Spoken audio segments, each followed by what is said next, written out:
Hello hello hello, mike testing. आवाज जा रही होगी आप लोगों के पास।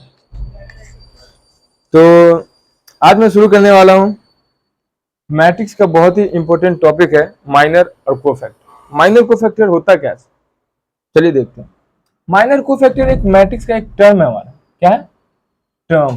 टर्म क्या होता है सर? टर्म बोले तो जिस तरह ऐड होता है, सब्ट्रैक्ट होता है, मल्टीप्लाई होता है, उसी तरह से माइनर कोफैक्टर भी है। उसको निकालने का तरीका क्या है सर?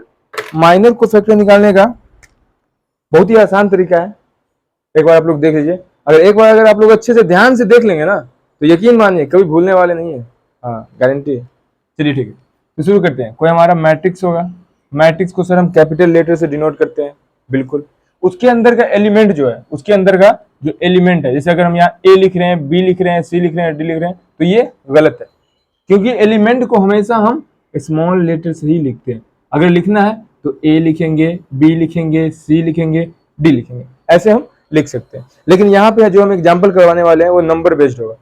ये नंबर बेस्ड हो या फिर वेरिएबल हो, कुछ भी हो, कुछ भी फंक्शन हो, उसके अंदर सेम प्रोसेस है, सेम कॉन्सेप्ट है, वही फॉलो होगा। चलिए शुरू करते हैं।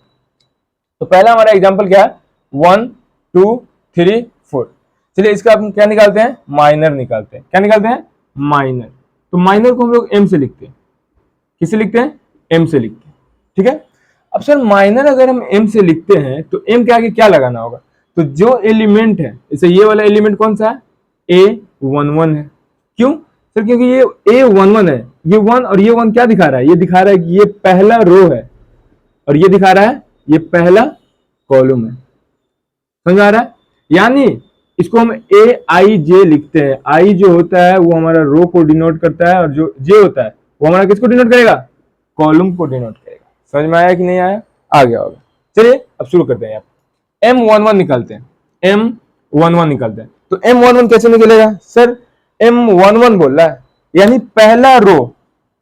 पहला वाला क्या होगा? रो होगा। यानी आई है ना पहला वाला, और ये जे है, तो पहला रो पहला कॉलम, पहला रो पहला कॉलम। जिस पे जो निकालना है उस पे जाएंगे, उस वाले का पूरा रो बंद करेंगे, कॉलम बंद करेंगे, जो बचेगा वही हमारा माइनर होगा। समझ में आया कि नहीं आया? आ गया होगा। ठीक है। M11 यानी 1 1, ये वाला पोजीशन है। हाँ सर। अब इसके पास जाएंगे, इसका रो बंद करेंगे, बंद कर दिए, इसका कॉलम भी बंद कर दिए, क्या बचा? 4 बचा। तो M11 का माइनर क्या निकल गया? 4 निकल गया। अरे नहीं आया? क्या समझे? समझ रहे हो? चलो ठीक है, आगे देखते हैं। M12। अब M12 क्या होता है सर? 1 का मतलब सर ये रो दिखा रहा है, 2 का मतलब ये कॉलम दिखा रहा है। यानी पहला रो दूसरा कॉलम किधर है? किधर है? इधर है। पहला रो दूसरा कॉलम, मतलब ये बंद हो जाएगा और ये भी बंद हो जाएगा, क्योंकि पहला रो और दूसरा कॉलम बंद। क्या बचा? 3 बचा। तो M12 कितना निकल जाएगा? 3 निकल जाएगा। अब M21 आप निकालेंगे, M22 भी आप निकालेंगे, वैसे हम भी यहाँ पे निकाल देते हैं। M21, M21 क्या होगा? तो M2 यानी दूसरा रो पहला कॉलम। दूसरा रो कहाँ है सर? दूसरा रो तो हमारा ये है। हॉरिजॉन्टल वाले को रो कहते हैं, वर्टिकल वाले को कॉलम कहते हैं। दूसरा रो हमारा ये है, और कॉलम कौन सा है? पहला। यानी ये बंद, ये बंद और ये बंद। क्या बचेगा? अब 2 बचेगा। तो M21 क्या निकल जाएगा? 2 निकल जाएगा। समझ में आया? आ गया होगा। चलिए अब M22 निकालते हैं। क्या निकालते हैं?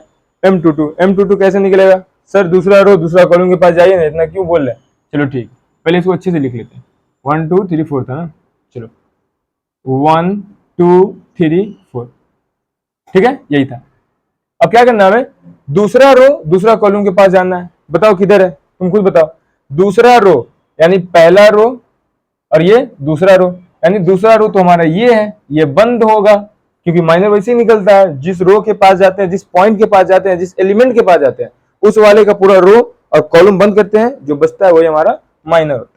तो M22 सर ये दूसरा बंद हो गया, क्या बचा? 1 बचा। तो माइनर क्या निकल जाएगा? 1 निकल जाएगा। अगर माइनर का मैट्रिक्स निकालना होगा तो कैसे निकालेंगे सर? माइनर एंथ लिख दीजिए ना, मैट्रिक्स सिंबल है। कैसे लिखेंगे? A11 यानी M11 M12 M21 M22।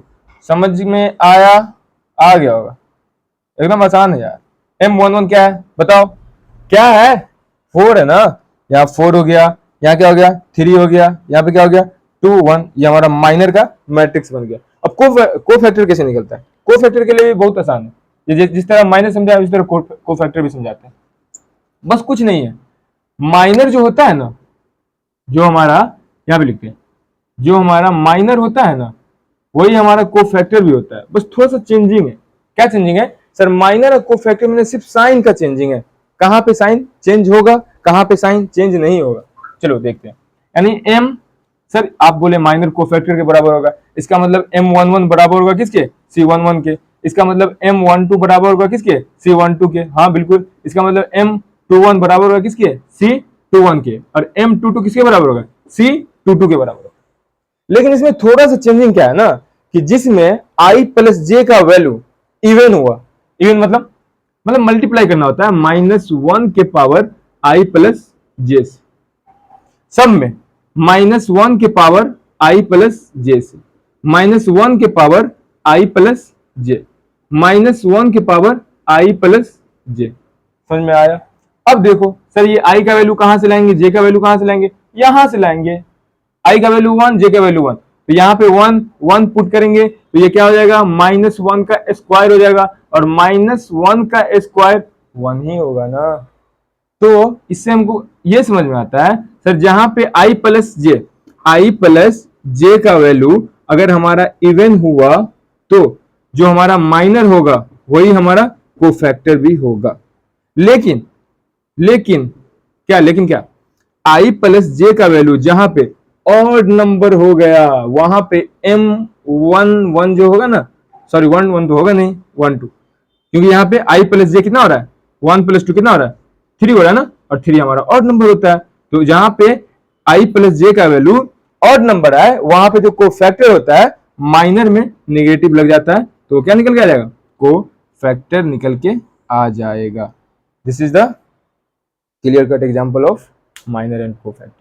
तो माइनर तो इधर आपको निकल गया है, अब कोफैक्टर आप इधर निकालिए। चलिए m11 तो इसका c11 निकालते हैं। अब बताओ c11 i प्लस जे यानी 2 है ना? हाँ ठीक है सर, जो माइनर होगा वही इसका कोफैक्टर भी होगा।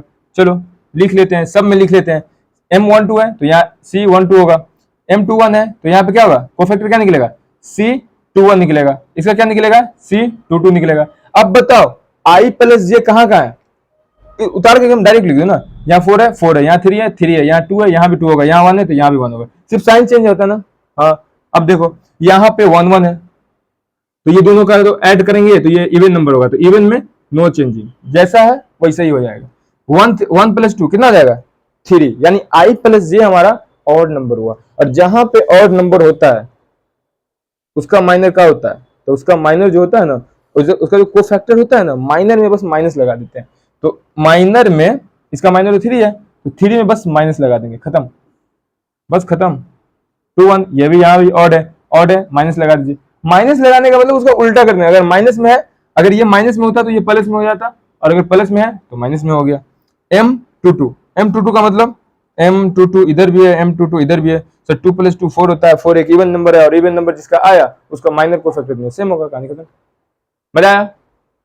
अगर आपको वीडियो अच्छा लगा हो तो चैनल को लाइक सब्सक्राइब कर दें, और सुनिए ना शेयर भी कर दीजिएगा, क्योंकि इससे थोड़ा सा इंप्रेशन बनता है।